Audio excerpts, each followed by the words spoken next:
Shalom, selamat malam saudara-saudari yang dikasihi Tuhan. Di tengah keheningan malam ini, mari kita datang dengan hati yang teduh, membuka diri untuk mendengar suara Tuhan yang menuntun, memulihkan, dan mengarahkan hidup kita kepada yang bernilai kekal. Saudara terkasih, marilah kita berdoa. Bapa di surga, kami bersyukur untuk kasih dan pemeliharaan-Mu sepanjang hari ini. Di malam yang tenang ini, kami datang merendahkan hati di hadapan-Mu. Bukalah pikiran dan hati kami untuk memahami kebenaran firman-Mu, dan mampukan kami menempatkan hidup kami pada hal-hal yang berkenan kepadamu. Di dalam nama Tuhan Yesus kami berdoa. Amin. Firman Tuhan dalam Yesaya 55 ayat 2 berkata, "Mengapakah kamu belanjakan uang untuk sesuatu yang bukan roti?" Tema, investasi rohani yang bernilai kekal. Bapak, Ibu, dan saudara terkasih dalam Tuhan. Yesaya 55 ayat 2 adalah panggilan Tuhan kepada umatnya yang sering salah menempatkan prioritas. Mereka bekerja keras, berusaha, bahkan berkorban, tetapi untuk sesuatu yang tidak benar-benar memuaskan jiwa. Tuhan menegur sekaligus mengundang,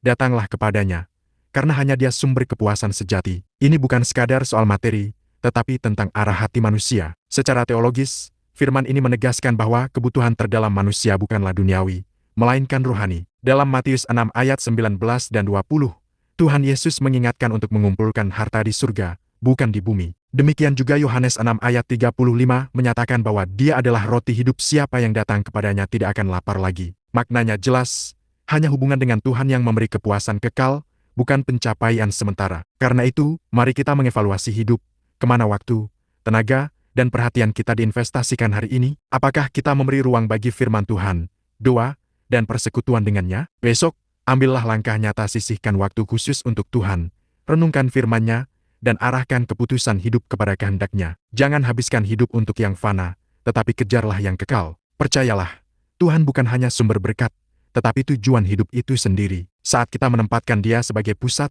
hidup kita tidak hanya penuh tetapi juga bermakna dan kekal. Malam ini, tanyakan pada diri Anda, apakah hidup saya sedang diinvestasikan untuk yang kekal, atau hanya untuk yang sementara? Hidup yang berharga bukanlah yang penuh dengan pencapaian dunia, melainkan yang berakar dalam Tuhan dan berbuah untuk kekekalan. Saudara-saudari terkasih, mari kita satu hati dalam doa. Tuhan, arahkan hati kami kepada yang benar dan kekal. Lepaskan kami dari keinginan yang sia-sia. Ajari kami menghargai setiap waktu sebagai kesempatan ilahi. Tanamkan kerinduan akan firman-Mu dalam hidup kami. Pimpin langkah kami esok hari dalam kehendak-Mu. Jadikan hidup kami berbuah bagi kemuliaan-Mu. Di dalam nama Tuhan Yesus Kristus. Amin. Sebelum beristirahat, ingatlah pesan dari Yesaya 55 ayat 6.